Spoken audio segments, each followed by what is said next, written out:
우리 식복이라는 말을 참 많이 합니다. 자, 여러분, 과연 이 식복이라는 것이 먹는 모양만으로 판단을 하는 것일까요? 예전에는 쌀이 귀하고 늘 배고픔을 참아야 했기에 잘 먹을 수 있는 것, 배부르게 먹을 수 있는 것도 하나의 복이라고 생각을 했을 것입니다. 하지만 현대에는 식량이 부족해서 못 먹고 사는 사람들 거의 없죠. 네, 맞습니다. 분명 예전에 비해 모든 것이 풍족해졌을 것입니다.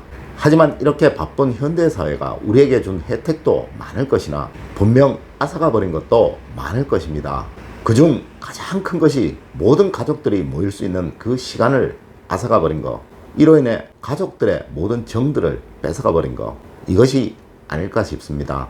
예전 우리 조상님들 식사 시간만큼은 모든 가족들이 모여서 같이 하셨었습니다. 네, 맞습니다. 이를 밥상머리 교육이라고 우리 하죠.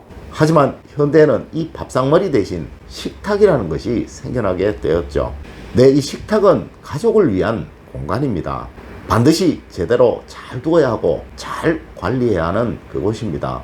여기에서 가족 간의 화목이라는 것이 생기게 되는 것이고, 이 화목이라는 것이 이 가정에 부를 만들어 줄 것이기 때문에 그러합니다. 그럼 이 식탁은 어떻게 관리해야 할까요? 이제 알려드리도록 하겠습니다.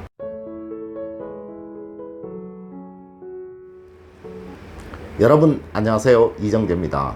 식탁에는 반드시 두어야 하는 것은 무엇이고 절대 두어서는 안 되는 것은 무엇일까요? 오늘은 절대 두어서는 안 되는 것에 관해서 이야기를 해 드리도록 하겠습니다. 먼저 식탁의 위치입니다. 식탁은 무조건 토행의 위치에 있어야 합니다. 대부분의 현대가정 식탁은 주방에 있을 것이고요. 또한 이 주방에 있어야 정상입니다. 물론 이 주방이 좁다면 거실에 두어도 상관은 없어요. 또 밥상을 사용하시는 가정에서는 안방에서 식사를 하셔도 상관은 없습니다. 하지만 반드시 지켜야 하는 원칙, 식탁은 무조건 가운데 있어야 한다는 거예요. 음식을 먹는다는 것은 오행학적으로 토행의 영역입니다. 또한 이 토행은 가운데입니다. 네, 맞습니다. 이 식탁을 중심으로 모든 가족들이 둘러앉아 식사를 하는 것이 가장 이상적이라는 이야기입니다. 요즘은 간혹 아일랜드 식탁이라고 해서요, 한쪽 벽면을 보고 식사를 하는 경우가 많은데요, 사실 이것은 우리 풍수학에서는 아주 해로운 것이고요, 우리와는 절대 맞지 않는 식탁 사용법입니다. 굳이 이러한 식탁에서 식사를 하셔야겠거든 반드시 3면을 둘러싸듯 앉아서 식사를 하셔야 한다는 거예요. 절대 한 줄로 앉아서 식사를 하셔서는 안 됩니다.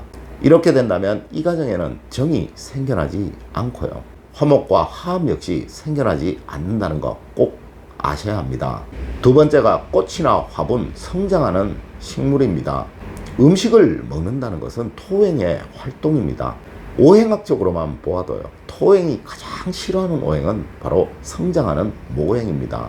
이는 분명 우리 오행학적으로도 아주 해로울 것이고요, 이것은 또한 현대 심리학적으로도 서로의 대화를 차단해 버린다고 합니다.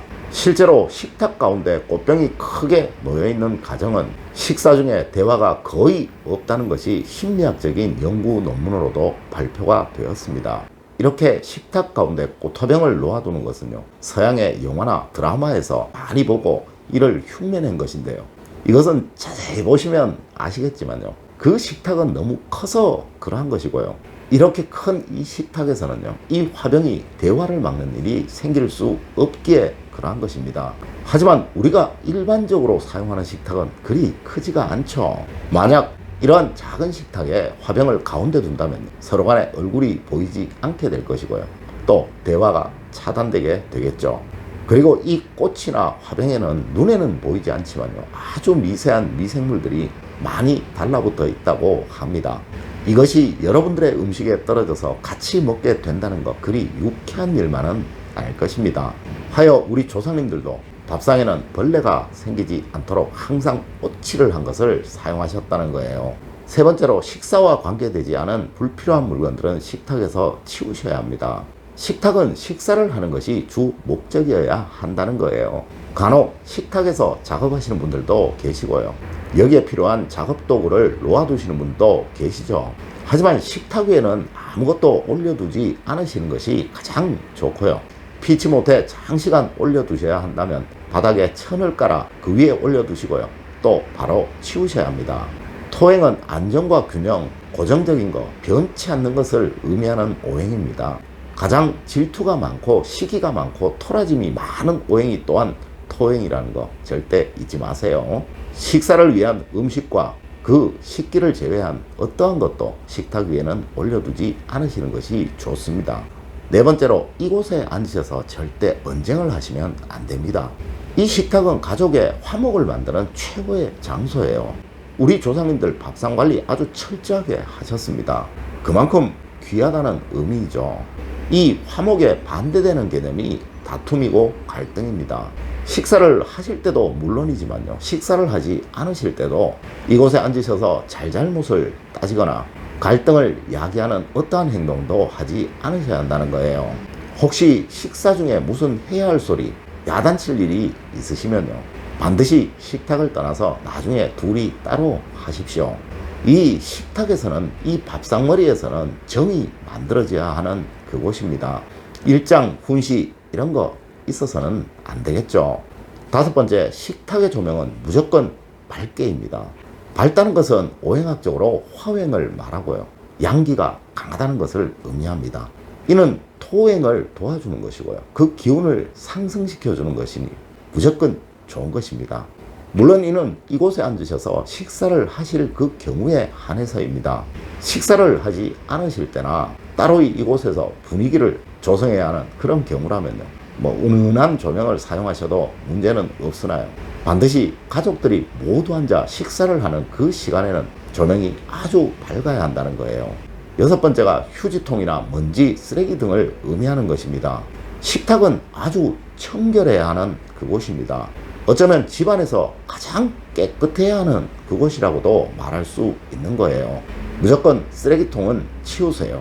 작은 것이든 큰 것이든 식사 중에 버려야 할 것이 생기신다면요, 일어나셔서 그곳에 가서 직접 버리시고 다시 돌아와서 앉으십시오. 식복은 풍수학에서는 청결함으로부터 만들어진다고 말하고 있습니다. 그리고 모든 풍수학의 가장 기본이요, 쓰레기, 먼지 이런 것들은 없애야 한다는 거 꼭 명심하셔야 합니다. 일곱 번째, 이제 존중과 대화입니다. 식탁에서 무조건 있어야 하는 거 하나를 꼽으라면요, 무조건 존중입니다. 또한 이 존중을 기본으로 한 대화입니다. 절대 아랫사람이라고 훈시조로 명령을 하거나 야단을 치거나 잔소리를 하는 이런 행동은 없어야 합니다. 우리 밥상머리 교육이라고 하죠. 이곳은 부모로부터 삶을 배우는 것이고요, 아내는 남편은 서로 존중하는 그곳이어야 합니다. 대화의 기본은 존중에서부터 시작합니다. 또한 화목이라는 것은 가족 간의 대화로부터 시작하고요, 여러분 가정에 화목을 만들어내는 이곳이니 서로 간의 절대 존중 아셨죠? 서로 간의 이야기를 들어주는 곳, 서로 간의 사랑을 확인하는 이곳이 된다면 이 가정의 부는 저절로 만들어질 것입니다. 우리 조상님들 식사 시간에는 꼭 모여서 같이 하셨습니다. 이는 가정의 화목을 만드는 수단이기에 그러했던 거예요. 이 가정의 화목은 운을 얻어서 가정을 번영시키는 최고의 방법이기 때문에 또한 그러했던 것이고요.